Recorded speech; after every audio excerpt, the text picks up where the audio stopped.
hermanos de la Iglesia Universal de Ciudad Mendoza. Es una gran bendición para mí poder llegar hasta sus hogares a través de estos medios electrónicos. En esta ocasión, para enviarles a todos ustedes un abrazo virtual a la distancia desde nuestro hogar, el hogar de la familia Ponce Sánchez, aquí en el puerto de Veracruz. Y me gozo en gran manera de poder estar enlazado con ustedes a través de estos medios, con la finalidad de estrechar lazos de amor, de amistad en el Señor, y también aprovechar la ocasión, la oportunidad para compartir con ustedes una palabra de parte del Señor que estoy convencido será de mucha ayuda, de fortaleza, de edificación y de bendición para tu vida. Envío un fuerte saludo a la familia pastoral y a cada familia de la congregación, a cada hermano, a cada hermana en la fe, anhelando con todo el corazón que dentro de muy poco tiempo el Señor nos brinde la bendición y la oportunidad de nueva cuenta estar unidos, todos juntos, alabando y glorificando el nombre del Señor. El apóstol Pablo decía en la carta a los Colosenses, en el capítulo número 2, versículo número 5, pues aunque estoy ausente en el cuerpo, no obstante en el espíritu estoy con vosotros, regocijándome y viendo vuestro buen orden y la firmeza de vuestra fe en Cristo. Estamos separados por la distancia, pero unidos fervientemente en amor, en el corazón, en el nombre del Señor, y creemos con todo el corazón que dentro de muy poco tiempo volveremos una vez más a estar reunidos como siempre lo hemos hecho, alabando y glorificando el nombre de Jesucristo. Recibe bendición de parte del Señor. Te dejamos con esta palabra que espero sea de gran ayuda y de fortaleza para tu vida. Dios les bendiga y que la gracia de nuestro Señor Jesucristo sobreabunde en tu vida y en tu familia.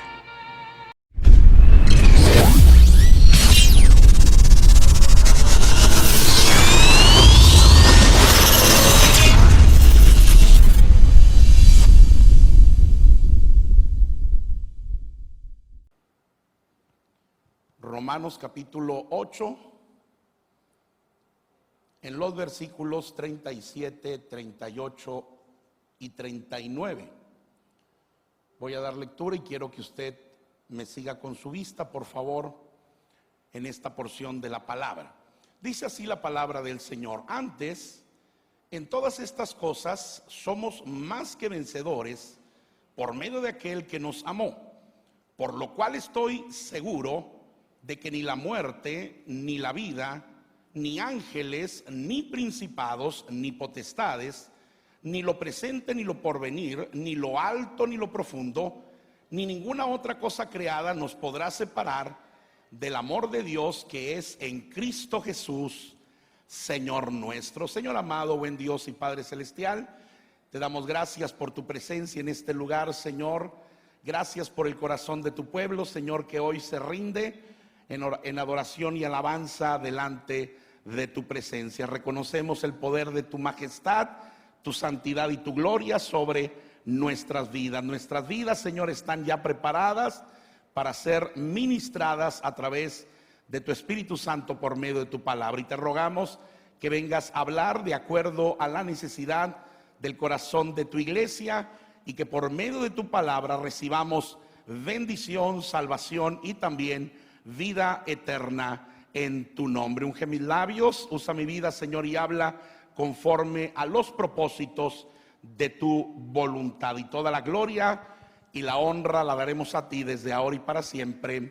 Amén y amén. Gloria sea el nombre del Señor. Vamos a entrar a la palabra, vamos a estar atentos a todo lo que Dios trae para nosotros en esta ocasión. Quiero decirles, hermanos, que todos nosotros, como ustedes lo saben perfectamente bien, tenemos tres enemigos en común. Tres grandes y poderosos enemigos contra los cuales tenemos que lidiar 24 horas al día, 7 días a la semana. Nuestro primer gran enemigo se llama la carne. un enemigo tenaz, un enemigo persistente, contra el cual, hermanos, batallamos cada segundo. Nuestro segundo gran enemigo se llama el mundo, o sea, toda la acumulación de cosas que hay en el mundo. Y nuestro tercer gran enemigo se llama Satanás. La Biblia nos habla muy claramente acerca de cómo podemos vencerlos en el nombre del Señor. Y a mí me gustaría hablarles hoy un poquito, hermanos, al respecto. ¿Cómo podemos ganar esta batalla espiritual, esta guerra espiritual que todos nosotros, hermanos, tenemos como cristianos en el día de hoy? Les voy a pedir que busquen conmigo la carta del apóstol Pablo a los Efesios, capítulo número 1, por favor. Carta del apóstol Pablo a los Efesios.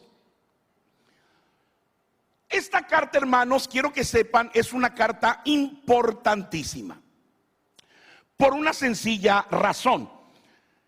El apóstol Pablo, desde el capítulo 1, versículo 3 en adelante, él comienza a decirnos todo lo que nosotros somos en Cristo Jesús. El apóstol Pablo, a partir del versículo 3 en adelante, a lo largo de toda la carta, él comienza, hermanos, a describir de manera puntual la vida gloriosa a la cual tú y yo hemos sido llamados a participar en el nombre del Señor. Entre otras cosas, dice Pablo que nosotros hemos sido creados, hemos sido diseñados para mostrar toda la gloria, todo el poder, todo el amor de nuestro Dios, y también, hermanos, para poder participar como una sola familia en Cristo Jesús. La carta a los Efesios, quiero que sepan, hermanos, que es una carta que resalta todas las cosas buenas que como cristianos nosotros tenemos en el Señor. Es una carta que nos da muchos consejos prácticos para la vida cristiana, para la familia, para el matrimonio, para la iglesia, etcétera. Sin embargo, cuando nosotros llegamos al capítulo 6 de esta carta a los Efesios, el apóstol Pablo nos introduce a un tema que yo considero por demás importante: la guerra espiritual. Concretamente, hermano, la segunda mitad del capítulo 6, el apóstol Pablo lo dedica a hablarnos acerca de cómo podemos vencer en esta guerra espiritual contra nuestros tres más grandes enemigos: la carne, el mundo y el diablo. Del versículo 10 al versículo 20 está la referencia. No lo vamos a leer, nada más te estoy mencionando la referencia.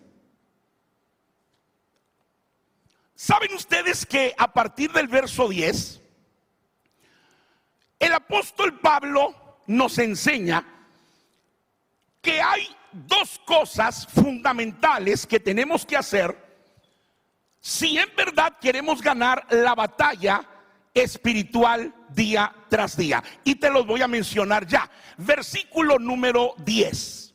Esto es lo primero que el apóstol Pablo menciona. En el verso 10 del capítulo 6 de Efesios, el apóstol Pablo nos enseña que nosotros tenemos que fortalecernos en el Señor y en el poder de su fuerza. Fortalecernos en el Señor y en el poder de su fortaleza. Eso es lo primero para ganar la batalla. Te lo voy a decir de esta manera. El apóstol Pablo aquí, en el verso número 10 del capítulo 6 de Efesios, lo que está haciendo es establecer el principio fundamental para ganar la batalla espiritual en la vida cristiana. Aquí encontramos el principio fundamental de la guerra espiritual. ¿Y cuál es ese principio? Muy simple. Separados del Señor, nunca vamos a poder vencer. Punto. Separados del Señor jamás vamos a lograr vencer a nuestros tres grandes y poderosos enemigos. O sea, por nuestras fuerzas, por nuestras capacidades, por nuestras resistencias, nunca vamos a lograr vencer. Escúchenme, por favor. Quiero que me oigan con mucha atención. Yo quiero decirles que en el día de hoy hay mucha gente que quiere cambiar. Yo me atrevo a decir que la gran mayoría de la gente quiere cambiar. Porque la gran mayoría de la gente sabe que hay cosas que tiene que cambiar y ellos están buscando un cambio. ¿Cómo podemos comprobar esto que te estoy diciendo? Muy fácil. Vamos al 31 de diciembre. ¿Qué pasa el 31 de diciembre? ¿Qué es lo que pasa? El 31 de diciembre, díganme si no, todo mundo hace votos para cambiar, ¿sí o no? La gente dice, este año va a ser el bueno, este año es mi año, ahora sí, agárrense porque ahí les voy. ¿Sí o no? La gente dice, este año voy a dejar de tomar, este año voy a dejar el cigarro, este año voy a estar a dieta, este año voy a hacer ejercicio, este año no voy a faltar a la iglesia, me voy a santificar, etcétera, etcétera, etcétera. ¿Qué quiero decirles con esto? Todo mundo quiere cambiar. Todo mundo quiere ser diferente, pero hay un problema. La gran mayoría de la gente no cambia. ¿Me escucharon bien? Lo repito por si las moscas. La mayoría de la gente no cambia. ¿Cómo lo podemos corroborar? Muy fácil. Vamos al siguiente 31 de diciembre. Ya pasó un año. ¿Qué pasa el siguiente 31 de diciembre? ¿Qué pasa? La gente se hace la graciosa y dice, bueno, este definitivamente no fue mi año, no se pudo, pero ahora sí, voy con todo para este año. Y yo pregunto, ¿cuántos años llevan diciendo lo mismo? ¿Cuántos años llevan diciendo lo mismo, queriendo cambiar y no pueden? Hermano, la gran mayoría de la gente no cambia. Porque la gente no ha entendido este principio. No es mi fuerza, no es mi capacidad de resistencia lo que me va a hacer cambiar y vencer el pecado, la carne o el mundo o a Satanás. No. ¿Cuánto puede resistir el ser humano la tentación? Hay gente que dice, este año voy a dejar de tomar. Aguantan enero, aguantan febrero, marzo, abril. En mayo ya están otra vez bien embriagados, ¿sí o no? Porque su fortaleza, su capacidad de resistencia, nada más les dio para 4 meses. Nuestras fuerzas son limitadas. Nuestra capacidad de resistir es algo muy limitado. Hay que entender que la fuerza del Señor es algo ilimitado. La fortaleza del Señor para nuestras vidas es algo ilimitado. Escúchenme muy bien los caballeros. Van a decir, ya va a empezar con nosotros, sí. Hay hombres que han querido cambiar y han querido ser diferentes. Hay hombres que han querido ser mejores padres, mejores esposos, más tiernos, amorosos, cariñosos, menos enojones. Pero ¿cuál es el problema? Tratan y tratan y tratan y tratan y ahora resulta que son más enojones que antes. ¿Por qué? Porque están tratando en sus propias fuerzas. Ahora, las mujeres no se rían mucho, Hay mujeres que han querido cambiar, porque este problema no es nada más de hombres, es de los dos. Hay mujeres que han querido cambiar y han querido ser diferentes de lo que son. Han querido ser mejores madres, mejores esposas, más tiernas, más cariñosas, más románticas, menos gritonas. ¿Y cuál es el problema? Tratan y tratan y tratan y tratan, y ahora resulta que son más gritonas que antes. Por una sencilla razón: están tratando de cambiar en sus propias fuerzas. Hay jóvenes que han querido vencer. Hay jóvenes que han querido tener vidas limpias, vivir en santidad, ser hijos obedientes. Pero ¿qué es lo que sucede? Viene la tentación y se dejan arrastrar por el pecado y caen. Hermanos, el principio de la palabra de Dios es fundamental. Separados del Señor no vamos a poder vencer. Y les voy a decir por qué. Porque la Biblia dice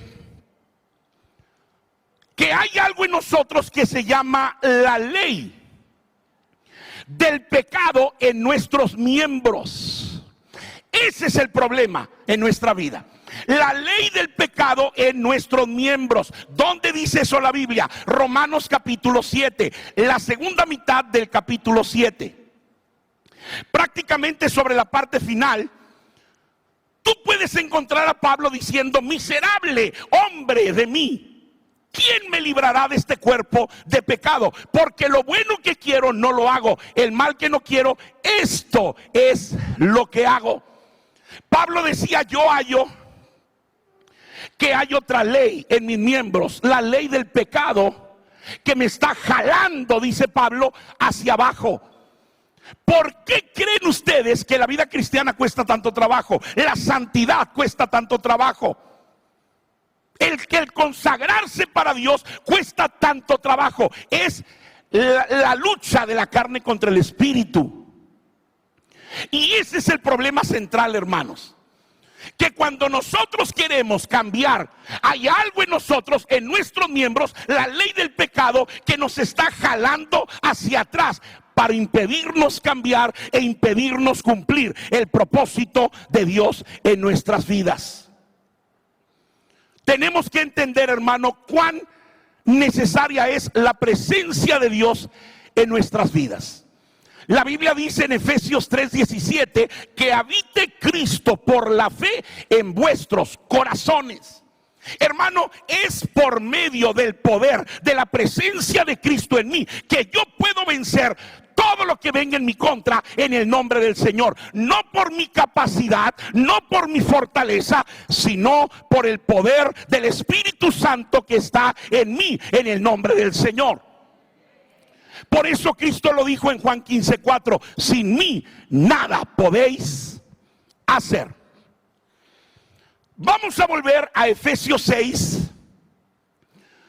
porque el apóstol Pablo dice que hay una segunda cosa que tenemos que hacer. Y lo podemos encontrar en el verso 11 y en el verso número 13. Efesios 6, 11 y 13.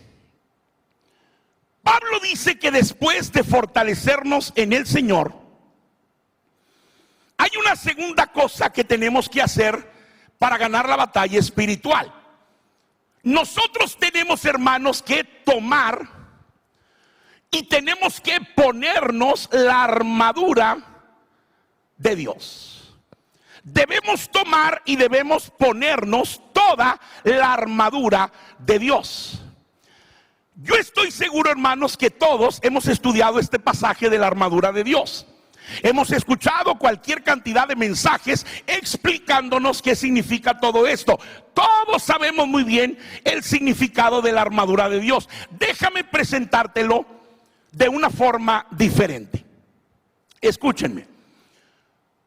¿Saben ustedes, hermanos, que Dios ha provisto recursos naturales que son fundamentales, imprescindibles para la vida humana sobre la tierra?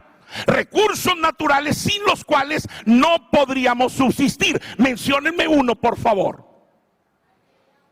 El agua. Muy bien. El agua, un recurso natural fundamental, sin el cual no habría vida sobre la tierra.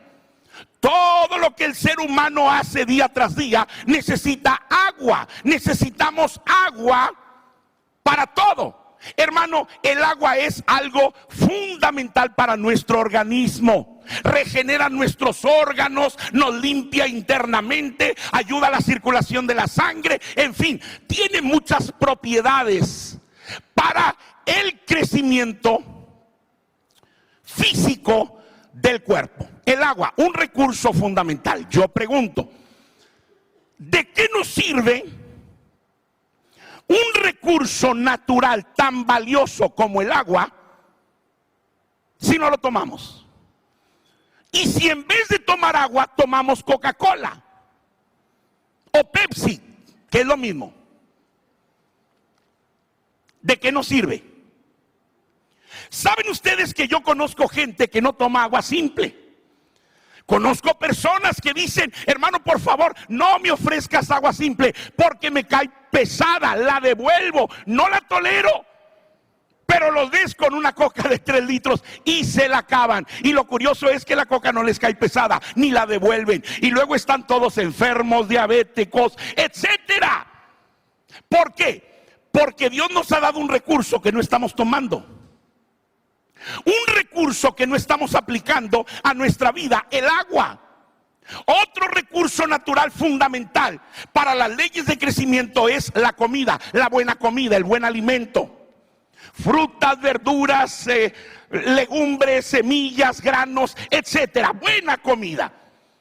Yo pregunto, ¿de qué nos sirve tener un recurso natural tan grande, tan valioso como la buena comida si nos las pasamos comiendo pizzas, hamburguesas, hot dogs, sabritas, marinela y se lo damos a los niños? ¿De qué nos sirve? No nos sirve absolutamente de nada. Si tú vas con el doctor y el doctor te examina, te diagnostica, el doctor te dice usted tiene esto y esto es lo que se va a tomar. Tú no llegas a tu casa y pegas la receta en la pared y la contemplas, ¿verdad?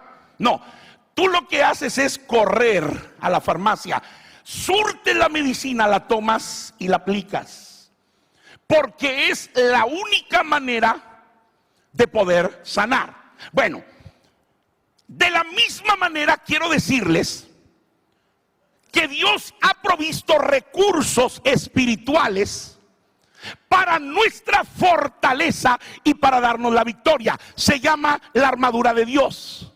La armadura de Dios no es otra cosa más que recursos espirituales poderosos que el Señor dice tienes que tomarlos y tienes que ponértelos en el nombre del Señor para que puedas vencer. Estamos hablando de la oración, estamos hablando del ayuno, estamos hablando de la palabra, estamos hablando de la predicación del evangelio, etcétera. La armadura de Dios son los recursos de Dios para que nosotros tengamos vidas fortalecidas y vidas victoriosas en el nombre de Cristo Jesús. Y les quiero mencionar una tercera cosa más, nada más que no la menciona Pablo, la menciona Santiago. Quiero que vayas por favor a la carta del apóstol Santiago. Si tienes tu Biblia a la mano, quiero que busques Santiago capítulo 4, versículo número 7, por favor. Una tercera cosa que tenemos que hacer para ganar la batalla espiritual. En primer lugar, Santiago dice, someteos pues a Dios. Te pregunto, les pregunto, ¿saben ustedes para qué sirve esto de someterse a Dios? ¿Para qué sirve? El apóstol Pablo acaba de decir, fortalécete en el Señor y en el poder de su fuerza. ¿Cómo nos podemos fortalecer en el poder de la fuerza del Señor? Muy sencillo, Santiago dice, sométete a Él. Punto. Para tener una vida fortalecida en el poder de la fuerza de Dios en nosotros, el primer paso es someternos a Dios. Y luego Santiago dice, algo que es por demás interesante. Resistid al diablo y de vosotros huirá. Esto es lo tercero que tenemos que hacer. Resistid al diablo. ¿Qué significa resistir? En primer lugar, yo tengo que fortalecerme en el Señor. Una vez que yo me fortalezco en el poder de su fuerza y dependo de Él, yo tengo que tomar y ponerme toda la armadura de Dios, lo que acabo de explicar. Y una vez que yo haya tomado la armadura de Dios, los recursos espirituales de Dios para mi vida, yo tengo que comenzar a hacer algo en resistencia al mover de las tinieblas sobre mi vida. Quiero que le eches un vistazo a la primera carta de Pedro, capítulo 5, por favor. Primer carta de Pedro, capítulo 5, versículo 6. Pedro dice algo que está, hermano, en concordancia con lo que dijo Pablo y lo que dijo Santiago. En el verso 6, el apóstol Pedro dijo: humillaos pues bajo la poderosa mano de Dios. Hermano, esto también sirve para nuestra fortaleza espiritual. Fortaleceos en el Señor y en el poder de su fuerza. ¿De qué manera? Número 1, sometiéndonos a Dios. Número 2, humillándonos delante de Dios. Y luego el verso 11, el versículo 8, perdón. El versículo 8 dice: sed sobrios y velad. Quiero decirles, hermanos, que hay cristianos que no ganan la batalla espiritual por esta razón. Se duermen espiritualmente hablando y pierden la batalla. Cuando el apóstol Pedro dice: sed sobrios y velad, Pedro nos está diciendo que nuestra mente no sea nublada, ni entenebrecida, ni cauterizada por el maligno, por el pecado. Hoy en día hay personas dentro de las iglesias con una mentalidad cauterizada por el pecado, a tal grado que a lo bueno llaman malo y a lo malo llaman bueno. Por eso Pedro dice: sed sobrios y velad. Sea bendito el nombre de Jesucristo. Mira lo que Pablo dijo en la carta a los Efesios, capítulo 4, versículo número 27. No deis lugar al diablo. Hermano, eso es resistir.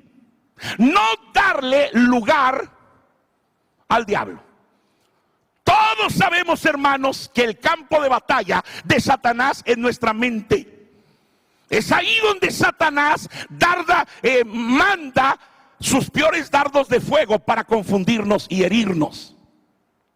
Con pensamientos de duda, de pecado, de temor, de depresión, de angustia, de ansiedad, etcétera, etcétera. ¿Qué tenemos que hacer? Resistir al diablo, no darle lugar a Satanás. Cuando el enemigo se levante para atacar tu mente y controlar tu vida, tú tienes que tener bien puesta la armadura de Dios y tienes que resistir los embates del enemigo y decirle a Satanás: Satanás, no acepto que pongas esos pensamientos en mi cabeza. No acepto que traigas estas emociones dañinas a mi vida, y vencerlo en el nombre de Jesucristo. El Señor en una ocasión le dijo a los discípulos, hablando de sí mismo: sobre esta roca edificaré mi iglesia, y las puertas del infierno no prevalecerán contra ella. Hermano, hermana, la victoria debería de estar garantizada para la iglesia. La iglesia debería vivir en poder, en victoria, en autoridad, porque para eso fuimos creados en el nombre del Señor, para mostrar toda la gloria y todo el poder de nuestro Dios. Quiero que vean Isaías 59, 19, por favor.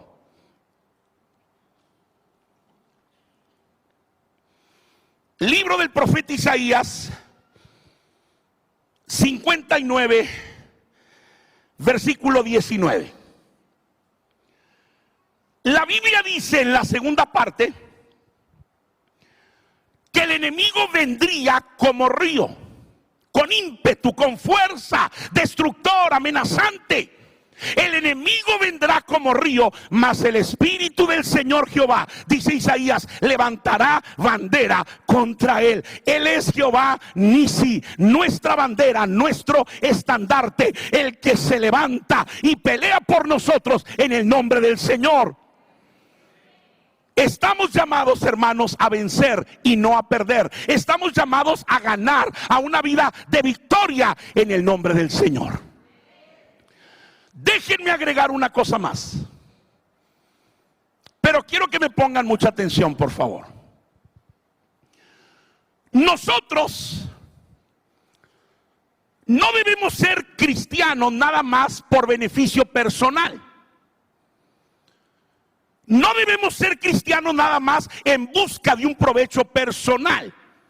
Hay personas, hermanos, que dicen: le voy a entrar a la iglesia a ver qué saco. Me voy a convertir al evangelio a ver qué me dan. Voy a comenzar a asistir a esa iglesia a ver qué recibo. Hermano, hermana, nosotros no debemos ser cristianos por un provecho personal. Aclaro. Cuando uno es cristiano, sí hay provecho personal, sí hay grandes beneficios por el simple hecho de ser cristianos. A lo que me refiero es a eso. La persona que entra al evangelio solamente buscando un beneficio personal es porque esa persona no ha entendido de qué se trata el evangelio. No ha entendido de qué se trata el evangelio. A mí me gustaría preguntarles a ustedes: ¿de qué se trata el evangelio? ¿Sabes de qué se trata el evangelio? El Señor nos los enseñó a través de una tremenda lección, poderosa enseñanza que tú puedes encontrar en Mateo 6 del 9 al 13, que llamamos el Padre Nuestro. A través de la enseñanza de la oración del Padre Nuestro, el Señor nos enseñó de qué se trata el evangelio. ¿Saben ustedes, hermanos, cuál es la esencia del Padre Nuestro? Todos conocemos el Padre Nuestro, lo sabemos de memoria, ¿verdad? Lo podemos repetir de memoria de principio a fin. La pregunta es: ¿cuál es la esencia del Padre Nuestro? El eje donde gira el Padre Nuestro, ¿cuál es? Te lo voy a decir. La esencia del Padre Nuestro es: venga tu reino y sea hecha tu voluntad, así en la tierra como en el cielo. Hermano, y de eso se trata el evangelio, de que la perfecta voluntad de Dios no nada más se cumpla en el cielo, sino también aquí en la tierra, en nuestras vidas. Te voy a decir esto, hermano. Escúchame muy bien. No es la perfecta voluntad de Dios. No lo es. No es la perfecta voluntad de Dios que el diablo y los demonios en el día de hoy estén dañando a tanta gente y controlando a tanta gente. Con enfermedades, con temores, con depresiones, con angustias, etcétera, etcétera. No es la perfecta voluntad de Dios. En este tiempo final, hermanos, el diablo se ha enseñoreado, trayendo destrucción, trayendo problemas, trayendo enfermedades, divisiones incluso en la iglesia. Nosotros como cristianos tenemos que recordar una gran realidad de la iglesia. El Señor nos ha dado autoridad y nos ha dado poder. Y sobre todo nos ha dado la responsabilidad de ir y libertar a la gente que está oprimida por el pecado, atada en cárceles espirituales. Es la responsabilidad de la iglesia. ¿Dónde lo dice en la Biblia? ¿Dónde dice eso? Libro del profeta Isaías 42, versículo número 6 y versículo número 7. Ahí lo dice muy claramente. Quiero que sepan, hermanos, que hay cristianos en la actualidad que viven en ruina espiritual. Hay cristianos en la actualidad que no pueden salir del pecado, no pueden vencer a Satanás. Les cuesta mucho trabajo vencer al mundo y viven atados a todas esas cosas por una sencilla razón: porque desconocen su herencia, desconocen el poder, la autoridad que Dios le ha dado a la iglesia para vencer al enemigo en el nombre de Jesucristo. Y hay cristianos que desconocen su herencia y cuando tienen una enfermedad, un problema, una necesidad, van y buscan a aquel hermano: hermano, por favor, ora por mí. Y luego van con otro: hermano, por favor, tú también ora por mí. Y van con otro y con otro y con otro. Y ellos no son capaces de levantarse y tomar su autoridad en el nombre del Señor para vencer a Satanás. En el nombre que es sobre todo nombre, de Jesucristo nuestro Señor. Qué triste, hermanos. En verdad es lamentable, pero es la realidad. Quiero que sepan que la iglesia de hoy, tal parece, ha perdido autoridad y ha perdido poder frente a las tinieblas. Y a las pruebas me remito. La iglesia moderna del siglo XXI ha perdido poder y ha perdido autoridad contra las tinieblas. Qué gran diferencia, hermanos, de la iglesia de hace 40 años atrás. Hace 40 años atrás, la iglesia cristiana evangélica tenía poder sobrenatural, tenía unción, tenía autoridad para echar fuera demonios, para obrar grandes cosas sobrenaturales en el nombre del Señor. La iglesia moderna no lo tiene. ¿Saben cuál ha sido la gran diferencia? Hace 40, 50 años, la iglesia cristiana evangélica estaba bien metida en la oración. Había fuego, había unción, había poder, había autoridad, porque la iglesia tenía una actitud de oración hace 40 años atrás. Hoy la iglesia está bien metida, pero en la tecnología, está bien metida, pero en las redes sociales. Y lo que la iglesia cristiana evangélica moderna menos hace en el día de hoy es orar. Generalmente, hermanos, esto pasa en todas las iglesias. Los cultos de oración son los más vacíos de toda la semana, porque la iglesia ha perdido el interés por la oración. El diablo no le tiene miedo al que canta bonito, no le tiene miedo al que toca bonito, no le tiene miedo al que habla bonito. El diablo le tiene miedo a una iglesia que ora, a una iglesia que está de rodillas delante de la presencia de nuestro Dios. Sea bendecido el nombre de Jesucristo. Yo recuerdo, hermanos, hace 50 años atrás, cuando había un endemoniado y venían a pedir ayuda a la iglesia. Qué curioso, el pastor de la iglesia podía mandar a cualquiera a orar por el endemoniado y el demonio se iba así.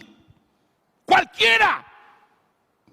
El pastor le podía decir a cualquiera: ve y ora por él, y el hermano iba y lo echaba afuera. Hoy, tal parece que los cristianos modernos le sacan la vuelta al diablo. Tal parece que le tienen miedo. Y hoy, si el pastor no va y ora por el endemoniado se muere endemoniado. Hermanos, creo yo que ya es tiempo de que la iglesia le ponga un alto al mover de las tinieblas sobre este mundo. Hoy en día, hermanos, tal parece que Satanás está ganando ventaja sobre la iglesia. Narcotráfico, violencia, secuestros, feminicidios, drogadicción, abortos, homosexualismo, hermano, tantas cosas que han ido avanzando en la última década. ¿Y qué está haciendo la iglesia? La iglesia es la que tiene la autoridad, y la iglesia es la que tiene la unción y el poder para ponerle un alto, un freno al mover de las tinieblas en el nombre del Señor. Déjenme hacerles una pregunta de parvulitos, una pregunta de kinder. No es necesaria una respuesta teológica, no, una respuesta simple. ¿Qué es la iglesia? ¿Qué es la iglesia?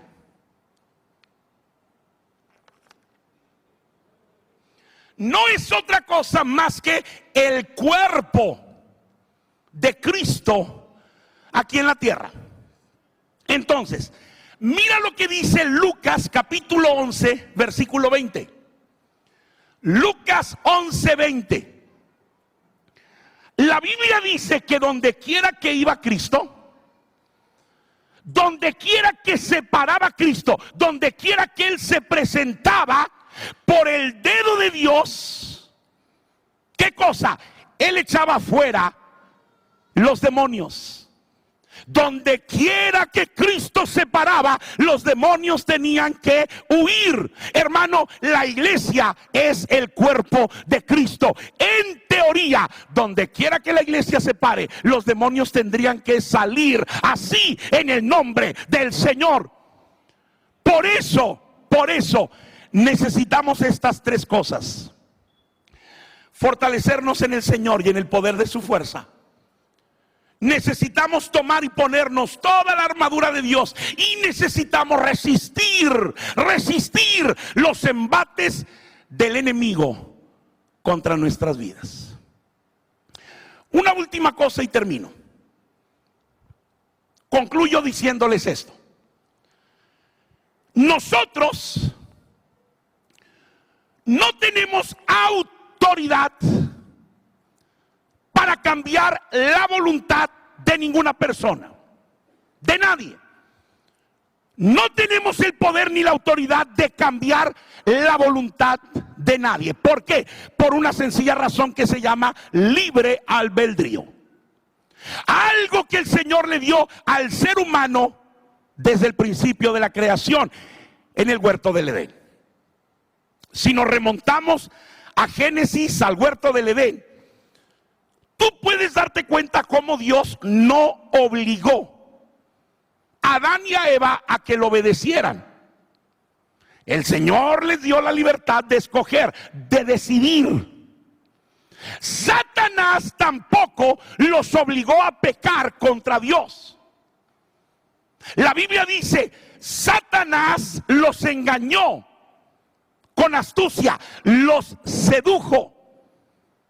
Pero la decisión final de desobedecer la palabra que salió de la boca de Dios fue de Adán y de Eva. Dios respeta el libre albedrío, la voluntad del ser humano. Satanás la tiene que respetar. Es decisión del ser humano vivir de tal o cual manera. De tal manera que nosotros no podemos cambiar la voluntad de nadie. Pero escúchenme, lo que sí podemos hacer, y sobre lo que sí tenemos poder y autoridad, es sobre toda influencia de las tinieblas del infierno contra la gente que la tiene cegada y atada en cárceles espirituales de pecado.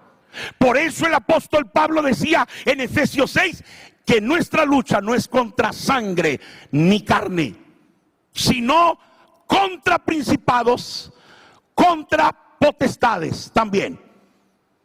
No tenemos poder para cambiar la voluntad de nadie, pero sí tenemos poder y tenemos autoridad en el nombre del Señor para poder reprender para poder quebrar los lazos, los yugos del infierno sobre la gente y dejarla libre en el nombre del Señor, y que la gente pueda voluntariamente tomar su decisión de volver su vida al Señor y encontrar salvación para sus almas.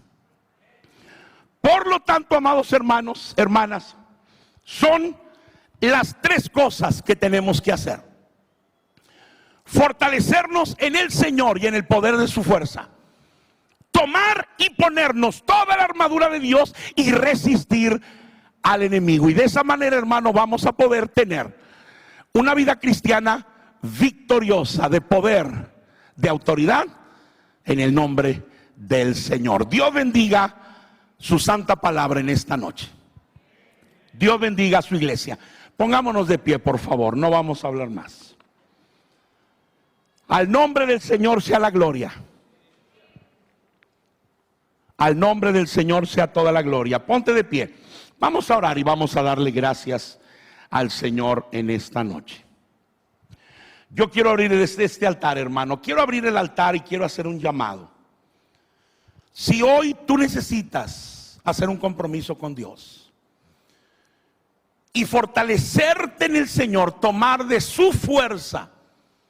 Si tú has intentado cambiar esas áreas de tu vida que te están estorbando y no has podido, prueba hoy al Señor. Quiero que vengas al altar y le digas al Señor: dame de tus fuerzas. Hoy puedes tomar tú los recursos espirituales de Dios que están a tu favor, la armadura de Dios, para que tú puedas y sepas cómo resistir los embates del enemigo contra tu vida y tener una vida victoriosa, una vida de gloria, una vida plena en el nombre del Señor. Así que vamos a orar, y si tú gustas venir aquí al altar, el altar está abierto para que tú vengas y postres tu corazón delante del Señor y le digas al Señor: ayúdame. Que vengas aquí al altar y le digas al Señor: ayúdame. Necesito de ti. La Biblia dice: reconócele en todos tus caminos. Dile al Señor: no puedo sin ti. He querido cambiar, he querido vencer, pero no puedo, Señor. Por mis fuerzas no puedo. Una y otra vez lo he intentado y he fracasado. Pero dile al Señor: yo sé que tú me amas. Y yo sé que tú tienes planes con mi vida y que tus planes son perfectos para llevarme, Señor, a disfrutar de una vida plena, una vida gloriosa, una vida de poder y de autoridad, en el nombre de Jesucristo.